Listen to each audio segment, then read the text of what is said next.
If there was an opportunity for you to wake up and just lounge, and allow to discover anything, like you will still have like money. Yeah. Will you work?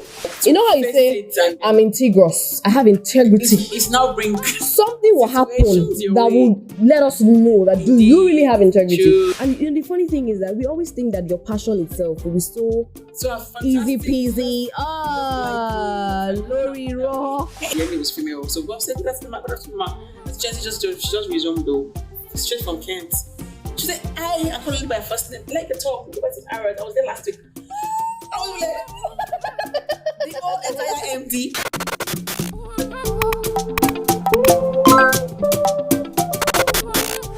We are back, right here. So this guest was back. We've tried like 2 times, man. It's just not. Guest was back, but we're back. This is us. My name is Dara. My name is Bunmi, and together we are girls on Life of by Design. All right. So how have you guys been? What's been happening? What's happening last 1 week? Things have been happening. You know, we're taking life each day at a time. Work is working, reading stuff, and just doing a lot of social listening, basically. Yeah. Getting better. Yeah, same here. Same here. You know, this year is like largely young. We'll talk about something that affects all of us. I mean, most of us, if you don't have a job, you have a business, something that you're doing, and for many people, when you ask them, why are you doing this business? Why are you this job? That must chop. Like, it's just about the money. So, is work, life work, is it really about this money? Because it's my friend Dari. If you're listening to this show, you must hear that my friend Dari here thinks that. Oh my God. What is a gift? A gift. Who will not let me hear you? And you know, funny enough, that phrase, I actually got it from one of these movies. I can't remember the name of the movie now. It was a story of one guy whose father was very rich, you know, and who was just playing around with money and being very wasteful. His father died and, you know, left him in the hands of his grandfather. And his grandfather was like, if I leave this boy like this, he will waste away. So they took all his, you know, inheritance, you know, seized it from him and had to teach him the value of work, the gift of work. You know, it took him like 2 years, but he thought he was going to die. But guess what? He didn't die. The gift of work. He didn't die. Who likes to work? Who doesn't like to just wake up in the morning and just chill and just have the money coming in? But that's for real. I agree that work is a gift, and I'll get into why I agree work is a gift. But let's be practical. If there was an opportunity for you to wake up and just lounge and allow to discover anything, like you will still have like money. Will you work? I'll still work. The kind of person I am, I'm not even joking. I've thought about that before. And the kind of person I am, it will work for like 2, 3, 4 days. I doubt that I cannot not do something for a whole week. So I think that if I had money guaranteed, I didn't have to work for. I probably would not work. Yeah. I probably do stuff. All my social impact things. That's still work now. Yes, it's still work. Yeah. So just type of work may be different. Yeah. So I'll bring for courses. So speaking about that, I took a break in my career just last year. Yeah. It took about 6 months to just come out of it all, and I took on projects that were like so boot camps for teens. Yeah, I remember. Yeah. They didn't really particularly pay particularly well, but there was the fulfillment factor. So I guess if money wasn't important, because like I'm always seeing online people are like, please, this independent woman don't tire me. I want to be taken care of. I want to relax and be taken care of. Yeah. People get but really, it's more than just being able to buy stuff. Because people can give you money. I mean, people that your salary is a gift in their eyes, like what you're working for the entire month. Yeah, they can actually give they can spend it all in a day. So more than money. Yeah. So for me, like I always say, work is a gift. I've always been someone who, as a child, since I was a child, I already knew that whatever it was that I was going to do as a job had to be in line with my purpose. I can't explain it. You know how some people feel like, okay, maybe I've been called to the missions, I can do that separately and then do my work. I've always thought that I'm that kind of person. I've always thought that everything has to be hinged on a particular core. Okay. So, I remember as a child when I had this small palito. Remember palito? Like that thing that looks like, earpiece and, small. And I would imagine myself like coming up with taglines for companies, brand comms and stuff. Or maybe I'll be reading the news or something. So I've always known that it would be this comms thing. But it was when I now grew up, I grew older, that it occurred to me. We were in class that day, final year. I don't know if you remember, Dr. Jibade's class, where he taught us behavioral change communications. Oh, okay. I recall that one. That course made me know that there was something comms could do. Like actual impact. Exactly, change behavior, behavioral change, communication. So for me, it was from then on. I knew that okay, it would be a means to an end. Funny how you mentioned you like that class, because I feel like the whole of my 4 years in university, there's only one thing I remember very strongly. Yeah. McLuhan, people that will survive in that age must learn to learn. We learn and unlearn. That's like the encapsulation of everything I learned. Like, I talking about Marshall McLuhan, I remember that guy. A behavioral course that's just one class and it made it all come together. So eventually, I think that it's because we see work as work confused that way. I feel like if you experience during a work could be a platform. Platform for self-expression, for instance. Whether or not so people like us, we are fortunate to be doing jobs that also allow us express ourselves, that align with our innate abilities and whatnot. So people don't.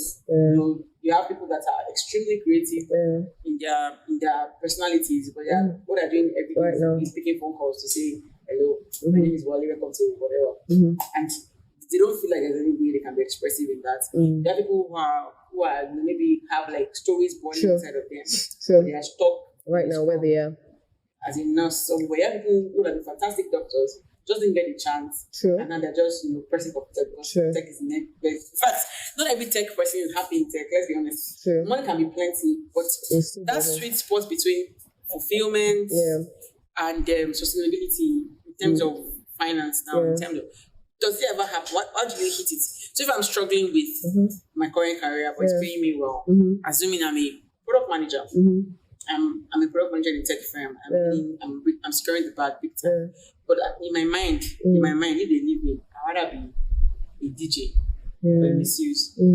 How can I see that work as a gift? So I think for me, from my experience and the experience of others around me, you can't be idle, first of all. Let's establish that. Because I've also heard the stories of people saying,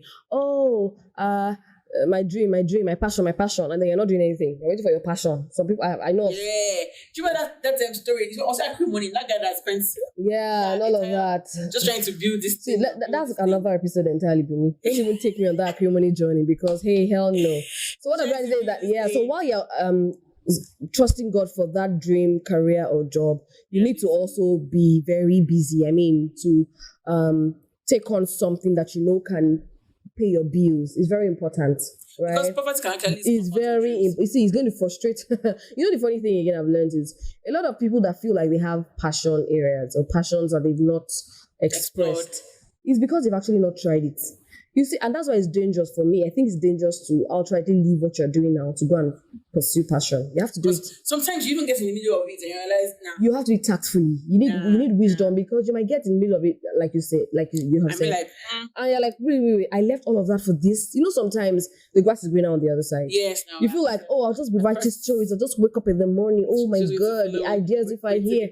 So why not, 9 to 5, you get home, freshen up in the evening, sit down, give yourself like 30 minutes or 1 hour every day and try to do your passion. The DJ person, for example, let all your friends know. You're in tech, but you want to be a DJ. All your tech bros have birthdays. I'm just saying. They have birthdays, they have weddings. Tell them, guy, I'll be your DJ. I'm just saying, I'll be your DJ. How much would you pay a DJ normally? Maybe 400K. Okay, give me 200 or 250. That kind of thing. And then you start. After 1 year, you're doing it on the side. You would really know. And that's why I remember when I was in the bank and I used to shout, comes. One Madam Comfort, Agunbi, she'll say that if this is really your passion, we will know in time. You won't have to, we will know.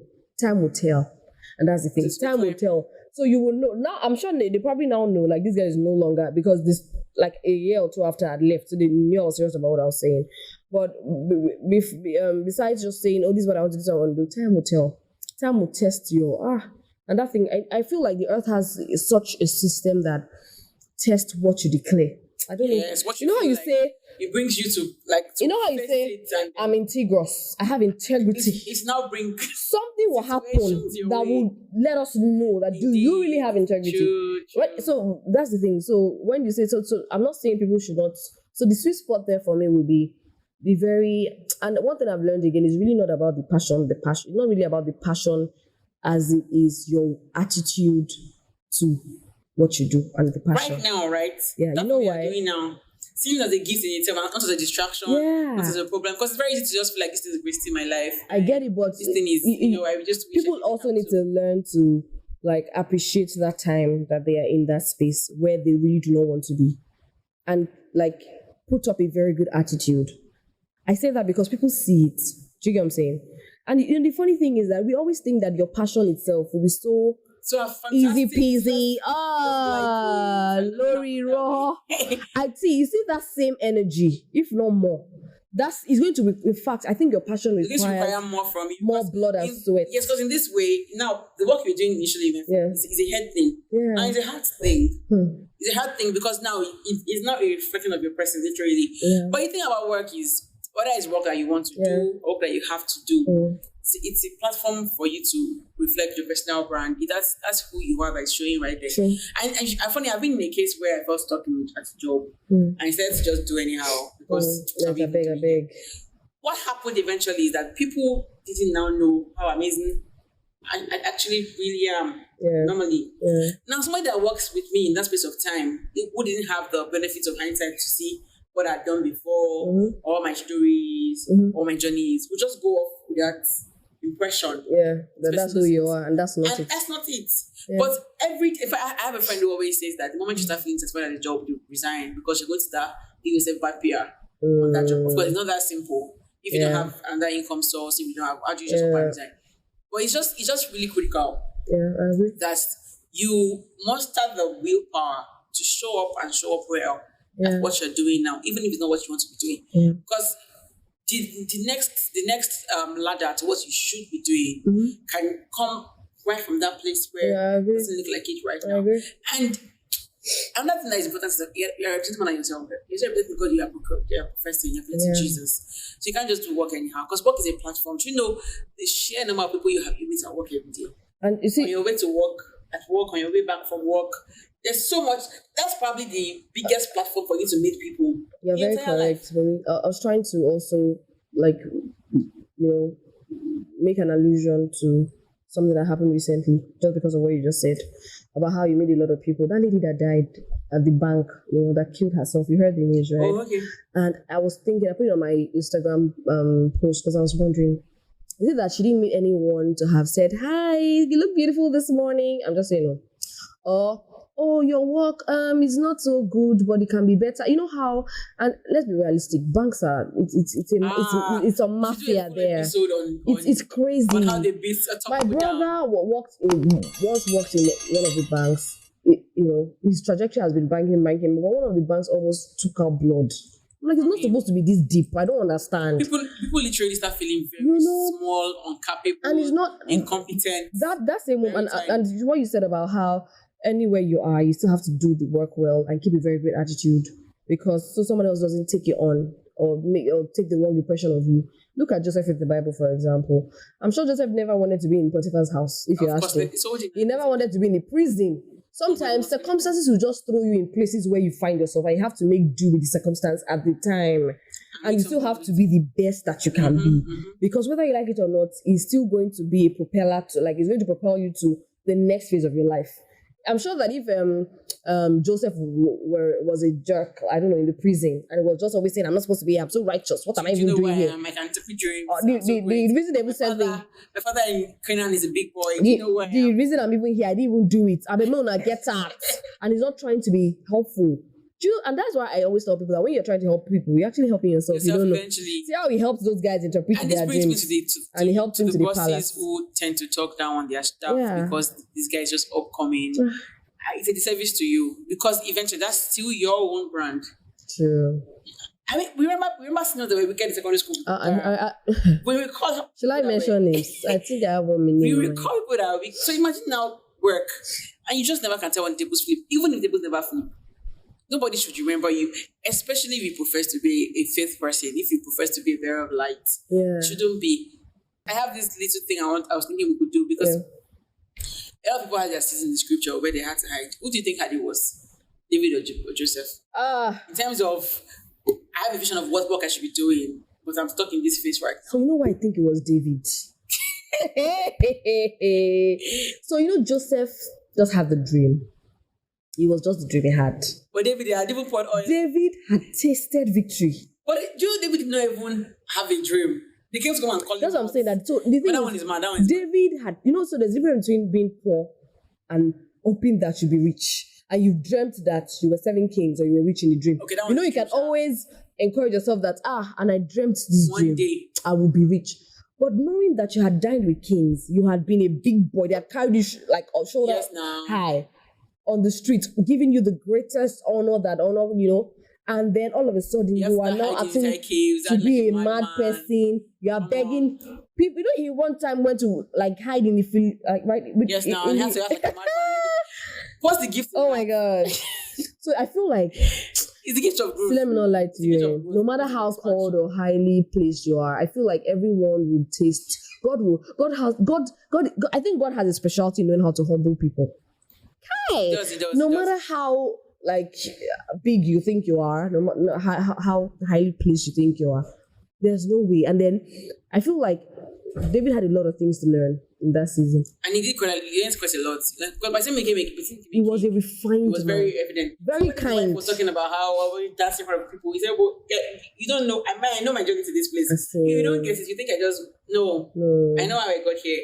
And that's the thing. A lot of times we just think once I think I've been in that trap before, like once I just leave this stage, once I get that kind of job, I'll be so much better.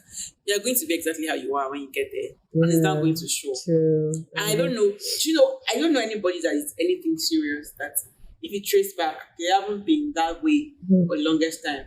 Like people hardly change. Putting their mind into people hardly change. It's maybe platforms will make it more obvious. Yeah. But eventually, intricately, something is there. It's there. So your work is more than just a job. It's more than just a meal ticket because situations will change. Sometimes opportunities are bigger than you come. Sometimes you're in a place where have you been in a work where you're earning lots of money, but you're not even really doing lots of work? It doesn't even feel fulfilling at the end of the day. Yeah. Your work is a platform that should showcase your life and your light, the light that God has put inside of you. So if you're a light carrier, if you're a life carrier, then it should show at work, show up and show out. Yeah. Because that's just who I am. Excellence is I keep telling my daughter, excellence is not something I would do once in a while. It's a culture. It's a culture, it's our lifestyle. If you don't get it like that, when you get to the big stage, when the opportunities now come, you might show. But Dara, just before we go, I've met people that have packaged their way to the top. Like truly, I've met people that there are many out there. Are you kidding me? That have packaged that literally are not doing much. Yeah. They just prayer connection. But one of the things I tell God, Bunmi, is as much as I want the big stage and we want to do great stuff, one of the things that I fear most is getting to a point whereby your position is not commensurate with the knowledge that you have.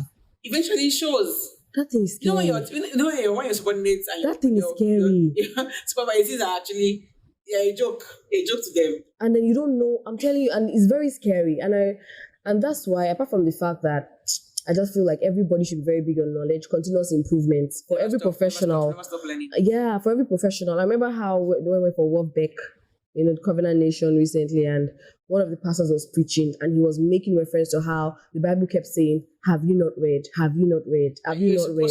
Have you not read?" So it's like a culture for believers. You have to read. You cannot not know. Yeah, you have to. Every year, actually. One of my goals for this year is to read some of the books I've bought and not read. Because I realize I just keep buying books.